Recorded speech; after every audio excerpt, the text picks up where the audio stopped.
Welcome to the Golden State Media Concepts, America's Still Beautiful podcast, a weekly news podcast covering all the top positive and uplifting news stories. Are you tired of the same old news? Are you sick of the seemingly endless political spin and negativity? We cover stories that will inspire, uplift, and remind you of the good in the world. Tune into the Golden State Media Concepts, America's Still Beautiful podcast to get all the great and positive news stories of today.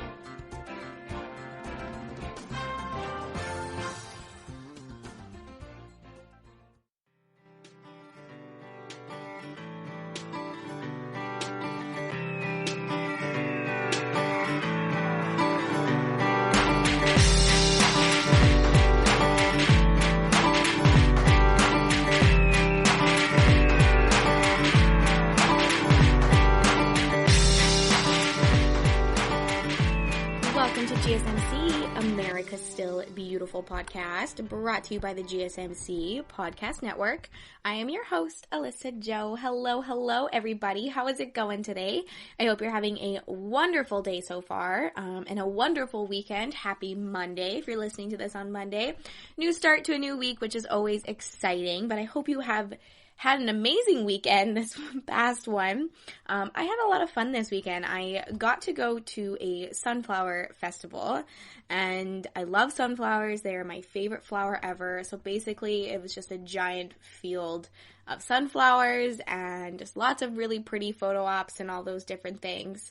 So I was in my happy place this weekend. That was literally the definition of my happy place. I just love sunflowers so much, and I'm telling you this because I found this story while I was finding stories for today's episode, and it just put a smile on my face.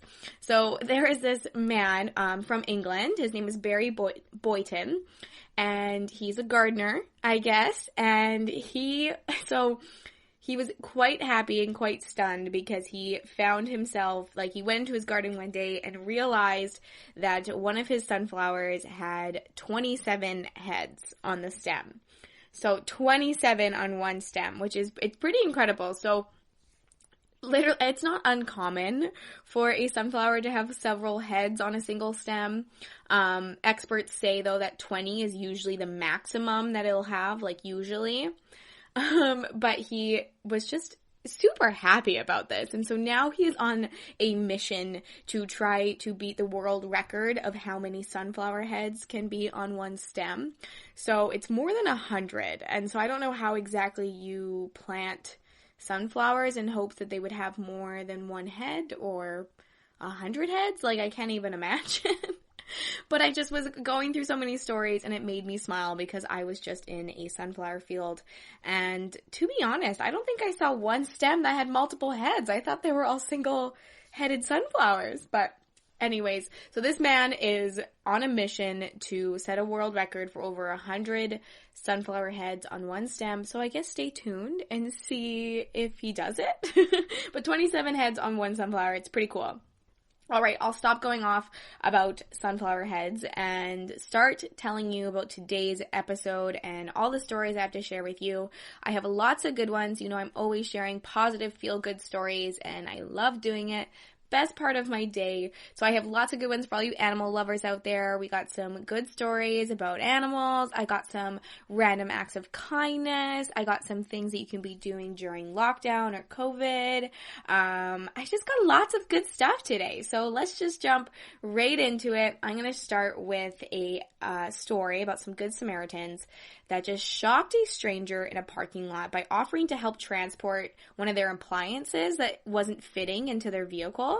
Okay, so this is what happened. It was in New York, and this lady just decided, in the midst of this global pandemic, and she had just lots going on, but she needed to replace her propane grill. And she went to the store, bought this propane grill, whatever it was. It's just like a it's a propane grill. I don't know how else to describe it. But she buys this appliance and they measured it, and it was like 44 by 45 inches, and they kept measuring it, and just because they knew that it was about 1 inch too large to fit into her vehicle. And so she's, standing outside and she's trying to figure it out, like, how am I going to do this? And so she almost went inside to get the box that, it comes like completely deassembled and you have to put it all together. But she was like, honestly, by the time I put this thing together, like, it would be slower than a vaccine being created for COVID. That's the joke she made. So she's like, I don't know how I'm going to do this. So she's standing there kind of all puzzled, figuring out how she's going to fit her appliance in her car. She didn't want to grab the box, but, she's going to have to maybe go to that. And then all of a sudden, like, a masked couple with a huge pickup truck, they just, like, came up and parked behind them, jumped out and volunteered and just says, looks like you can't fit in your car. We'll take it to your house for you. And, she didn't know them, but she was like, my house is over 15 miles away. And they were like, yeah, no problem. Like, we can definitely do it. We'll help you out. And yeah, they just literally looked at each other and said, yeah, that's okay. We don't have anything else to do. Like, let's go for a drive and take your appliance to your house for you. So she was like, are you kidding me? Like, thank you so, so much. So instructions were made, that this gentleman and the two sales lady, they hoisted the grill onto the back of the truck and they went to their house. And she was just driving in a Subaru and they had this big pickup truck. So yeah, they took it all the way to her house and then they unloaded it. And she tried to give them, a monetary token of appreciation, but they were like, it wouldn't be a good deed if we took any money from you. And it was just a very cool story. Like, it was just, she just looked puzzled, trying to fit this appliance in her car. And this random act of kindness, this couple just came over and said, let me help you. 15 miles away from the store. It's a long drive. So I just thought that was a pretty cool random act of kindness. And she reached out to the news outlets because just saying, if anyone has seen my guardian angels, these two people, just thank you to them, and just wanted to show her appreciation by sharing this amazing act of kindness. So I thought that was pretty cool. Now I want to share with you, this is a scientific discovery. You guys know how much I love these new scientific discoveries and new inventions and all these different things. So scientists have hacked photosynthesis to make crops produce more, but with less water. Interesting, right? So a team of researchers are managing to tweak the system of photosynthesis in plants to help them conserve water and increase food yields, and they're simply just adding natural protein and enzymes to the process. So pretty cool. So it's a collaboration from University of Illinois. They're called RIPE, R-I-P-E, Realizing Increased Photosynthetic Efficiency. So basically they're working to help plants become hardier in a world, where the frequency and severity of droughts may require them to be more resilient, particularly for humans needing to stave off of starvation. So all children in school learn about photosynthesis. I know, I'm sure you did in whatever it was, grade 7, grade 8, and you learn the whole process of it, right? And so the process by which plants use light to convert carbon dioxide into energy. And RIPE, so R-I-P-E, is breaking down each step in the natural solar powered assembly line to see whether or not various systems can be improved. So previous discoveries that were along with this recent study, they suggest that hacking into a few key photosynthetic processes could improve plant yields by more than 50%. So pretty cool. So Patricia Lopez, she is a postdoctoral researcher at Partner School University of Essex. She led most of the recent project for RIPE, and she says, like a factory line, plants are only as fast as their slowest machines. We have identified some steps that are slower, and what we're doing is enabling these plants to build more machines to speed up these slower steps in photosynthesis. So pretty cool. So the first goals of RIPE was to increase the yield, and then the researchers targeted a protein that works on a schedule shuttling electrons into parts of the photosynthesis process, and then RIPE found that this protein has an affinity for another protein. So it's like a transit bus, the way that they describe it. And so it's disrupting its timetable by waiting too long at one stop. And then it slows down the electron transfer process. So by adding this other protein, C6, which is a protein found in algae, it has a similar function that is more efficient, and it allows plants to increase their yield by 27%. So because this protein requires iron to work, while this other protein requires copper to work, any imbalances in soil mineral content can be worked around by plants opting to rely on one shuttling protein more than the other. It's all scientific. I hope you're staying on track with me. So the next place that is needed work for this whole thing is that the carbon dioxide is fixed into sugars, which feed the plant, and then increasing the amount of key enzyme in the process by bringing in cellular machinery and another species of plant, and they found to better the ratio of biomass produced per unit of water expended, making them more efficient with the water they received. And this is vital because the research suggests that climate change could be increasing the frequency and severity of droughts in crop-rich regions like California. And so this study provides that the exciting opportunity to potentially combine 3 confirmed and independent methods of achieving 20% increases in crop productivity. And our modeling suggests that stacking the breakthrough with 2 previous discoveries from the Wright project could result in additive yield gains totaling as much as 50 to 60% in food crops. There you have it. Pretty interesting stuff, I have to say. All right, it's time for a little bit of a break, but don't go anywhere. When we get back, I have a story kind of continued from last week's episode. I talk about some 3D printed homes that were in Europe. But now some of these 3D printed homes are coming to the US. It's pretty interesting. You're not going to want to miss it. Stay tuned. I will be right back. The GSMC Life and Happiness podcast takes you on a journey of exploration. We'll discuss tried and true methods alongside the latest trends of how to best live your life to its fullest and happiest. From psychology to meditation, science to self-help books, the GSMC Life and Happiness podcast will help you to discover what makes you happy and how you can live life being the best you possible. Download the GSMC Life and Happiness podcast on iTunes, Stitcher, SoundCloud, Google Play, or anywhere you find podcasts. Just type GSMC in the search bar.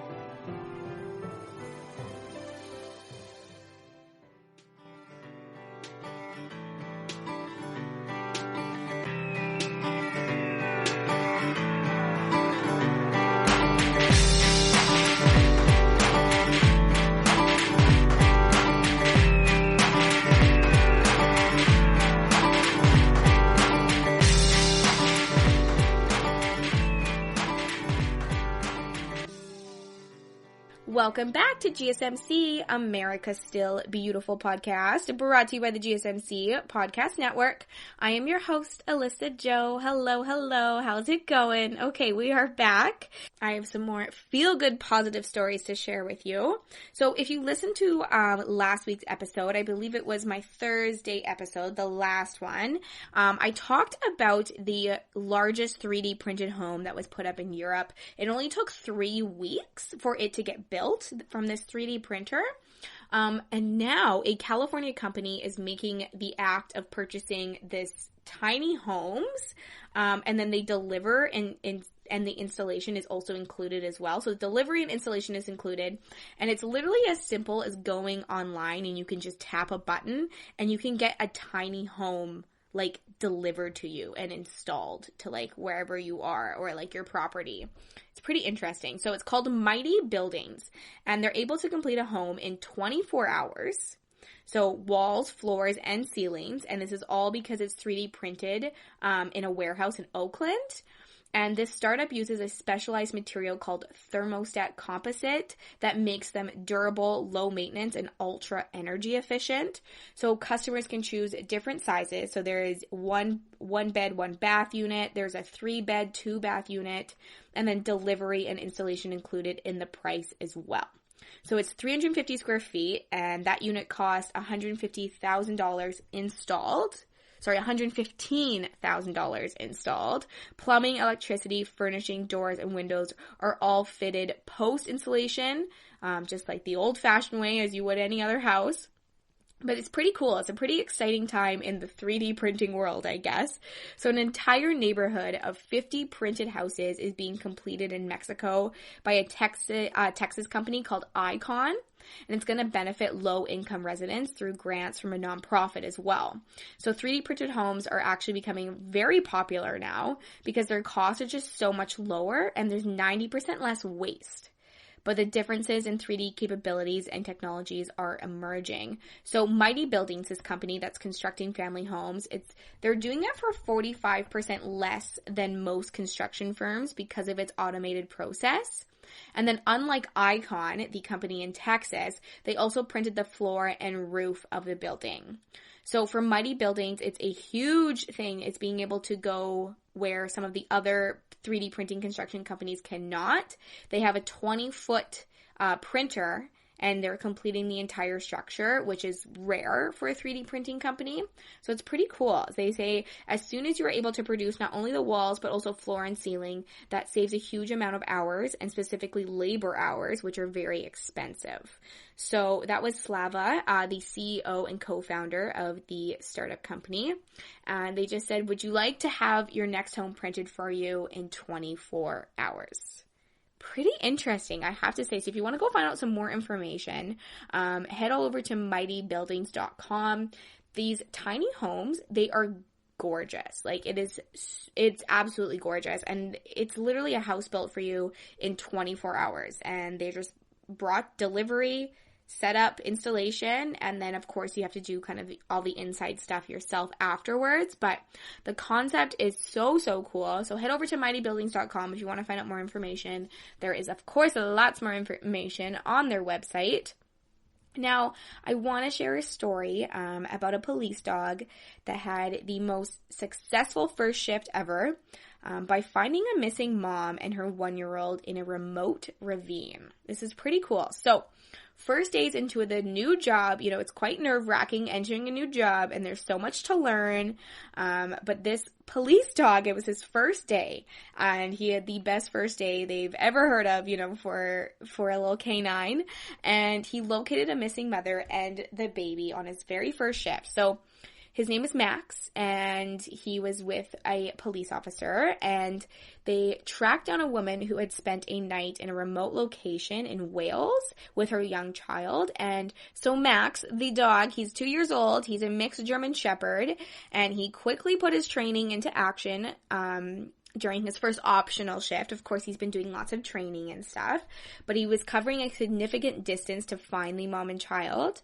And he was called into duty just before midday this is at the beginning of August. And the force received a call reporting the woman missing and immediately launched a search to find her and the 1-year-old. So they say that the woman had not been seen or spoken to for 2 days, which was out of character, and her phone wasn't working. So naturally, they were concerned for her safety, and it was quite high. So pretty cool. So the inspector of the case says that thanks for the excellent work between teams, the woman's car was quickly found on a mountain road. Although this gave officers a location to search from, there was still a vast area to cover given the amount of time she had been missing.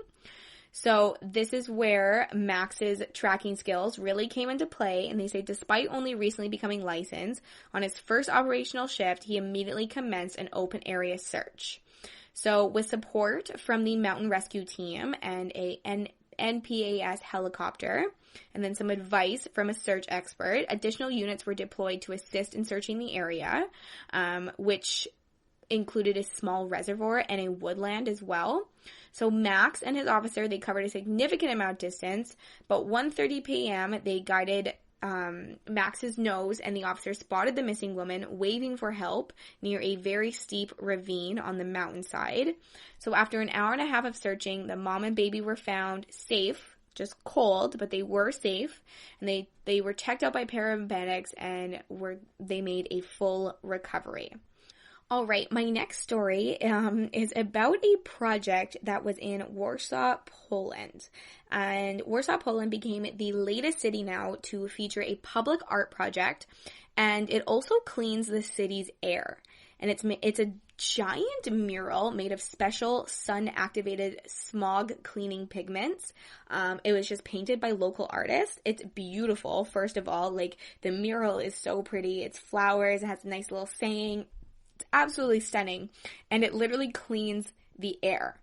So the mural was produced using photocatalytic paint with titanium dioxide, which attracts airborne pollutants before converting them into harmless nitrates through a chemical process involving sunlight. Pretty cool, hey? So through this process, this mural reportedly purifies the surrounding air that's equal to 720 trees. And when the campaign is finished, the mural spread across several different countries should be doing the work of 3,000 trees.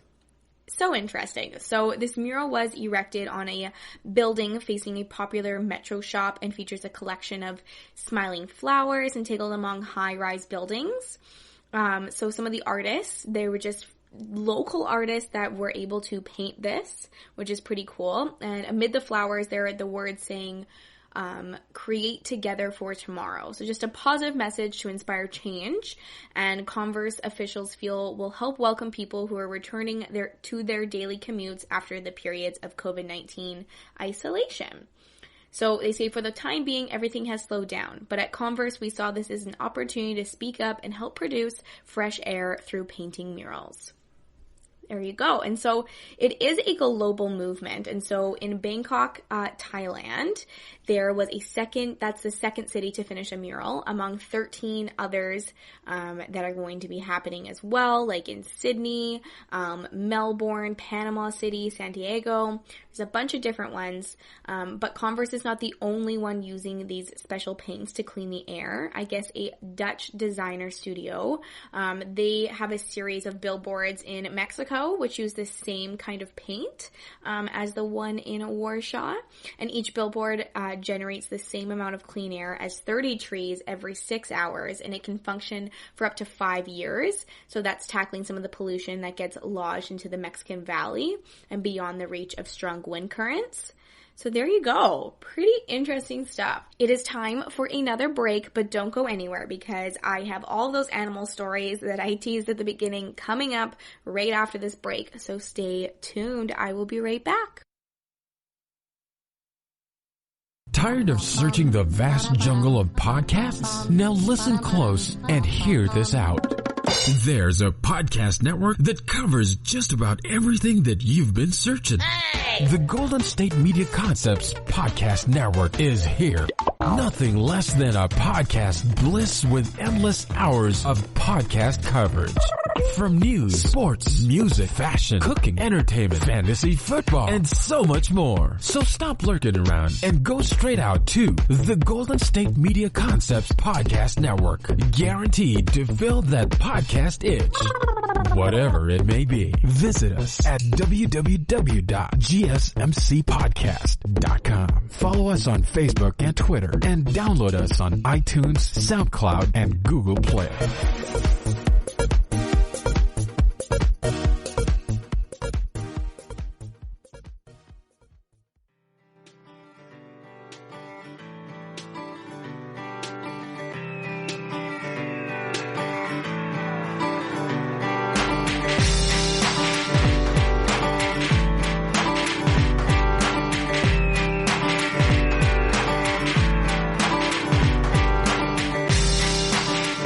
Welcome back to GSMC, America's Still Beautiful podcast. Hello, hello. My name's Alyssa Jo, in case you forgot. We are on the last stretch of today's episode, and I promised you guys a couple stories about some animals, some positive feel-good ones. So let's jump right back into it and fit as many good stories as I can. So, large blue butterflies that were once extinct in England are now back after 150 years of absence. So there's 750 of these large blue butterflies, and they're literally called large blue butterflies because they are large blue butterflies, but they have now successively emerged from their cocoons to repopulate parts of the historic habitat in southwest England. So most conservation dollars don't get past elephants, pandas, and tigers, but the English biologists are notoriously proud and connected to the natural life on their island, and they needed only 5 years to begin repopulating part of the country with the largest of England's 9 blue butterfly species. So it's an unmistakable creature thanks to the row of black spots on its upper forewings. They're stunning if you've never seen them before. So they're called large blue, and they were officially declared extinct in Britain in 1979, but efforts from private trust and ecological associations created the world's largest and most successful insect conservation program in the world. So from 1984 to 2008, it saw the large blue return to 30 previously occupied and new breeding sites. And the most recent project has now 750 butterflies emerging after 1,100 larvae had been released in the area. And none of these creatures had been seen in the area for 150 years. So they are now confirmed that these butterflies will be laying eggs in the wild. So they say creating the right conditions for this globally endangered butterfly to not only survive, but to hopefully thrive has been accumulation of many years of work. Butterflies are such sensitive creatures, and with the large blue's particular requirements, they are real barometers for what is happening with our environment and the changing climate. So the large blue's recovery is a classic web of life, they call it. It's a web of life example of how animals and plants rely on one another to survive. So the scientists say that it's not enough to just protect the butterflies. Those scientists, like the ones that are working at the Butterfly Conservation Trust, they have to organize protection for the wild thyme and red ants. So 2 species that are very important parts of the large blue's world. So wild thyme are the large blue's primary food source when they're a caterpillar, and the red ants work symbiotically to protect the caterpillars from danger. So David Simcox, he is one of the research ecologists and co-author of the Common Management Plan. He says in the summer when the ants are out foraging, nature performs a very neat trick. The ants are deceived into thinking that the parasitic larvae are the large blue is one of their own, and they carry it to their nest, which is pretty cool. They say it's at this point that the caterpillar returns from herbivore to carnivore, feeding on ant grubs throughout the autumn and spring until it is ready to emerge the following summer. So in 2014, the Butterfly Conservation Trust finished a massive restoration of large blue habitat in the Polden Hills in Somerset. So that's including planting over 100,000 wild thyme plants on 7 different sites, as well as enhancing 10 hectares, so 30 acres of scrub habitat for the red ants.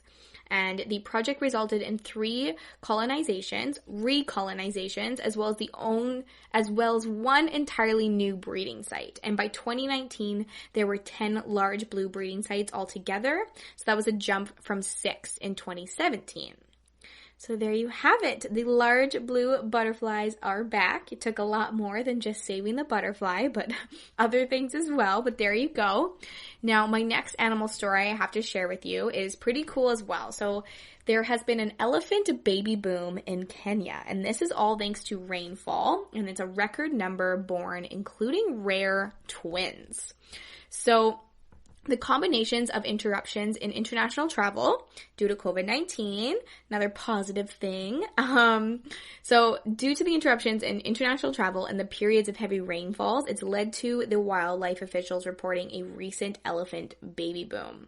So in Kenya's national park, there's 140 elephants were born in a single calving season, which is a record in this park known for its breathtaking views.